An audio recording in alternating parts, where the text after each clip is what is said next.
നമുക്കറിയാം തിരുപ്പാക്ക spinning mill എന്നറിയപ്പെടുന്ന തൃശ്ശൂർ സഹകരണ സ്പിന്നിംഗ് മില്ല് ഈ വരുന്ന 2-ാം തീയതി അതിൻ്റെ നവീകരണ പ്രവർത്തനങ്ങൾ പൂർത്തീകരിച്ചുകൊണ്ട് പുനരാരംഭിക്കാനുള്ള നടപടികൾ തുറന്നുകൊണ്ടിരിക്കുകയാണ്. 1986 ആരംഭിച്ച മില്ല് പല പ്രതിസന്ധി ഘട്ടങ്ങളും കടന്ന് ഇപ്പോൾ നമ്മൾ കഴിഞ്ഞ ഫെബ്രുവരി 2023 ഫെബ്രുവരി 6-ാം തീയതി ലേ ഓഫിലായി. 3 വർഷം പിന്നിട്ടിട്ട് നമ്മൾ ആ പിന്നിടുന്ന സമയം മുമ്പ് തന്നെ നമ്മൾ ഏകദേശം 30 കോടിയുടെ അടുത്തുള്ള NCDC സപ്പോർട്ടോടു കൂടി നവീകരണ പ്രവർത്തനങ്ങൾ പൂർത്തീകരിക്കുന്ന സ്റ്റേജിലാണ് ആ മില്ല് ലേ ഓഫിലാവുകയും തുടർന്ന് അത് നമുക്കെന്താ പറയുക അത് അടച്ചു കിടക്കേണ്ട ഒരു അവസ്ഥയ്ക്ക് വന്നു. നമ്മൾ കഴിഞ്ഞ സർക്കാരിൻ്റെ ക്രിയാത്മകമായിട്ടുള്ള ഇടപെടലിൻ്റെ മൂലം ചെയർമാനും മെമ്പർമാരും വെച്ചുകൊണ്ട് മില്ലിൻ്റെ പ്രവർത്തനങ്ങൾ ആരംഭിക്കാനുള്ള ശ്രമം സർക്കാരിൻ്റെ ഭാഗത്തുണ്ടായി. അതിൻ്റെ ഭാഗമായി ഒട്ടനവധി പ്രവർത്തനങ്ങൾ ഈ കഴിഞ്ഞ ഒരു 6 മാസം കൊണ്ട്, അതായത് ഈ 2023 ഫെബ്രുവരി 6 കൂട്ടിയ മില്ല് ലേ ഓഫിൽ പോയിട്ടുള്ള മില്ല് നമ്മൾ ജൂൺ മാസം കഴിഞ്ഞപ്പോഴാണ് അതിൻ്റെ ബാക്കിയുള്ള പ്രവർത്തനങ്ങൾ ക്രിയാത്മകമായിട്ടുള്ള ആരംഭിച്ചത്. നമ്മുടെ പഞ്ചായത്തിൻ്റെ സഹകരണത്തോടുകൂടി ഒരു സ്പെഷ്യൽ ഓർഡർ എടുത്തുകൊണ്ട് തൊഴിലുറപ്പിൽ ഉൾപ്പെടുത്തിക്കൊണ്ട് ഏകദേശം 1200 തൊഴിൽ ദിനങ്ങൾ അവിടെ നമ്മൾ ലഭ്യമാക്കിക്കൊണ്ട് ഈ പ്രദേശത്തുള്ള കാർഡും എല്ലാം വൃത്തിയാക്കുക.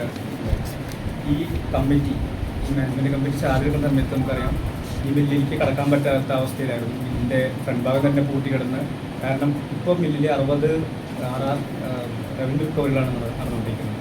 അതിൻ്റെ ഭാഗമായിട്ട് മില്ലിൻ്റെ ഗേറ്റ് മുതൽ എല്ലാ സ്ഥാപനങ്ങളും അടച്ചിടേണ്ട അവസ്ഥ വന്നു.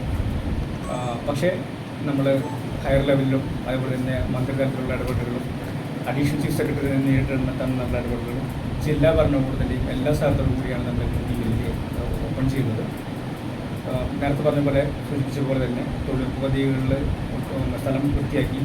ഒപ്പം തന്നെ നമ്മൾ നോക്കുന്ന സമയത്ത് മില്ലിൻ്റെ കോപ്പർ വയറുകൾ അതൊക്കെ മോഷണം പോയൊരു അവസ്ഥ ഉണ്ടായി. പോലീസ് റിപ്പോർട്ട് ചെയ്യുകയും പോലീസ് അതിൻ്റെ നടപടികളായിട്ട് മുന്നോട്ട് പോവുകയാണ്. അതിനുശേഷം നമ്മൾ ഇതിൻ്റെ ഇലക്ട്രിക്കൽ ഡ്രോയിങ്സ് വേണ്ടി യൂണിവേഴ്സൽ ഇലക്ട്രിക്സ് എറണാകുളത്ത് നമ്മൾ അവരായിട്ട് ബന്ധപ്പെട്ട് അവരുടെ ടീമോട് വന്ന് പരിശോധിച്ച് അതിന് ആവശ്യമായിട്ടുള്ള ഡ്രോയിങ്സ് വരച്ചുകൊണ്ട് നമ്മൾ മറ്റുള്ള കാര്യങ്ങൾ ആ ഇലക്ട്രിക്കൽ വർക്കുകളുടെ ഒരു കാര്യം ചെയ്തു. ഒപ്പം തന്നെ നമ്മൾ ഇവിടെ നോക്കുമ്പോൾ ടാങ്കുകൾ 2 ടാങ്കുകളാണ് ഉള്ളത്. 75,000 ലിറ്റർ കൊള്ളുന്നതും അതുപോലെ തന്നെ 50,000 ലിറ്റർ കൊള്ളുന്ന ടാങ്കുകളാണ് ഉള്ളത്. ആ ടാങ്കൊക്കെ ഉപയോഗശൂന്യമായുള്ളൊരു അവസ്ഥയിലായിരുന്നു. പല സ്ഥലത്തും പൈപ്പ് കൂട്ടി കിടക്കുന്ന അവസ്ഥയിലായിരുന്നു. അതൊക്കെ നമ്മൾ മെയിൻ്റനൻസ് നടത്തി അത് ഉപയോഗയോഗ്യമാക്കി. ഒപ്പം തന്നെ ഇവിടുത്തെ ഓഫീസിൻ്റെ മെയിൻ്റനൻസ്, ഓഫീസിൽ കടക്കാൻ പറ്റുന്ന ഒരു അവസ്ഥ ഉണ്ടായിരുന്നില്ല. പല ഫയലുകളും ചരിപ്പിച്ചിരിക്കുന്ന അവസ്ഥ, കസാരകളൊക്കെ ജീർണിച്ച അവസ്ഥ, അതൊക്കെ നമ്മൾ റിപ്പയർ ചെയ്തുകൊണ്ട് ഒരു ക്യാൻറ്റീനും അതുപോലെ തന്നെ വളരെ ശോചനീയമായിട്ടുള്ള അവസ്ഥയിലായിരുന്നു ക്യാൻറ്റീൻ ഉണ്ടായിരുന്നത്.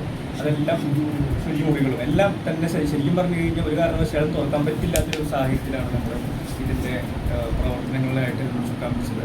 അപ്പോൾ 6 മാസം കൃത്യമായിട്ട് പറയുകയാണെങ്കിൽ 6 മാസം കൊണ്ട് തന്നെ ഇതിൻ്റെ ഒരു വാർഫുഡ് ബേസിൽ തന്നെ നമ്മളിതിൻ്റെ പ്രവർത്തനങ്ങൾ വളരെ സ്പീഡായിട്ട് എല്ലാ ഡിപ്പാർട്ട്മെൻറ്റിനെയും ഫോക്കസ് ചെയ്തുകൊണ്ട് എല്ലാ ഡിപ്പാർട്ട്മെൻറ്റ് സഹകരണത്തോടെ തന്നെ ഹയർ ലെവലിലുള്ള ഇടപെടലുകൂടി തന്നെയാണ് നമ്മൾ ഇതിൻ്റെ തുറക്കാൻ പോകുന്നത്. അതിന് തുറക്കുന്നത് നമ്മൾ നോക്കുമ്പോൾ ഇതിൻ്റെ വലിയൊരു പ്രതിസന്ധി എന്ന് പറഞ്ഞു കഴിഞ്ഞാൽ GST. നമുക്ക് GST നമുക്കറിയാം, ഏതൊരു മില്ലും ഏതൊരു സ്ഥാപനം തുടങ്ങുന്നുണ്ടെങ്കിൽ GST രജിസ്റ്റർ കമ്പൽസറി ആണ്. നമ്മുടെ GST നമുക്ക് നഷ്ടപ്പെട്ടു. നമ്മളത് GST ഇട്ടെടുത്തത് കോടതിയിൽ തന്നെ, ഹൈക്കോടതിയിൽ നമ്മൾ കേസ് ഫയൽ ചെയ്തുകൊണ്ടാണ് GST നമ്മൾ നേടിയെടുത്തത്. ഒപ്പം തന്നെ നമുക്ക് ലേബർ കോർട്ടുകളിലും അതുപോലെ തന്നെ മറ്റുള്ള ഇതിലായിട്ട് RR കേസുകളുണ്ടായിരുന്നു. അങ്ങനെ ഒരു പ്രതിസന്ധി സമയത്ത് തന്നെയാണ് നമ്മൾ ജില്ലാ കളക്ടർ ഇടപെട്ടുകൊണ്ട് തന്നെ ഈ ഓഫീസിലേക്കുള്ള പെർമിഷൻ, ഓഫീസ് തുറക്കാനുള്ള പെർമിഷൻ ജില്ലാ കളക്ടർ നമുക്ക് തന്നു. അതിനുശേഷം നമ്മൾ അടുത്തൊരു ഇടപെടൽ ഭാഗമായിട്ടാണ് മില്ല് ഓപ്പൺ ചെയ്തത്. മില്ല് ഓപ്പൺ ചെയ്യാൻ ഞാൻ സൂചിപ്പിച്ചതുപോലെ തന്നെ 30 കോടിയുടെ റിനോവേഷൻ വർക്ക് നമ്മളിപ്പോൾ NCDCയുടെ സപ്പോർട്ട് പോയിട്ട്, അതായത് ദേശീയ സഹകരണ വികസന കോർപ്പറേഷൻ്റെ സപ്പോർട്ട് കൂടിയാണ് ആ ഫണ്ട് നമുക്ക് ലഭ്യമായിട്ടുള്ളത്. ഇന്ന് കേരളത്തിലെ ഇന്ത്യൻ മില്ലിൽ തന്നെ ഏറ്റവും നൂതനമായിട്ടുള്ള മെഷീൻസുകളാണ് ഇവിടെ ഈ തൃശ്ശൂർ കോപ്പറേറ്റീവ് സ്പിന്നിംഗ് മില്ലിൽ സ്ഥാപിച്ചിട്ടുള്ളത്. ഇത് സ്റ്റാർട്ട് ചെയ്യുന്ന സമയത്ത് 12,000 സ്പിന്നിലാണെങ്കിൽ അത് 24,000 സ്പിന്നിലായിട്ട് ഉയർത്തിയിട്ടുണ്ട്. നമുക്കിപ്പോൾ 126 ജീവനക്കാരാണ് മില്ലിൽ വരുന്നത്. ഇവരുടെയൊക്കെ നമുക്ക് ഈ മോഡൽ സ്പിൻ മില്ലായതുകൊണ്ട് തന്നെ കൂടുതൽ ജീവനക്കാരില്ലാതെ തന്നെ നമുക്ക് ഈ മില്ല് വളരെ ചുരുക്കത്തിൽ കൃത്യമായിട്ട് പറയുകയാണെങ്കിൽ ഒരു 3 മാസത്തിനുള്ളിൽ തന്നെ ഇത് പ്രവർത്തന ലാഭമാക്കാൻ പറ്റുന്ന സാഹചര്യം ഇന്ന് നിലവിലുണ്ട്. ഒപ്പം തന്നെ നമുക്കറിയാം കുടിശ്ശികയുള്ള ബില്ല് വലിയൊരു രീതിയിലുള്ള കുടിശ്ശികളുണ്ട്. അതും ഘട്ടം ഘട്ടമായിട്ട് തീർക്കാനുള്ള നടപടികളായിട്ട് മുന്നോട്ട് പോവുകയാണ്. 1,60,00,000 രൂപ നമ്മൾ ഗ്രാറ്റുവിറ്റി, അതായത് 2009 മുതൽ 2019 വരെയുള്ള 26 പേർക്ക് നമ്മൾ കഴിഞ്ഞ മാസങ്ങളിലായിട്ട് ഗ്രാറ്റുവിറ്റി അനുവദിച്ചു കൊടുത്തു.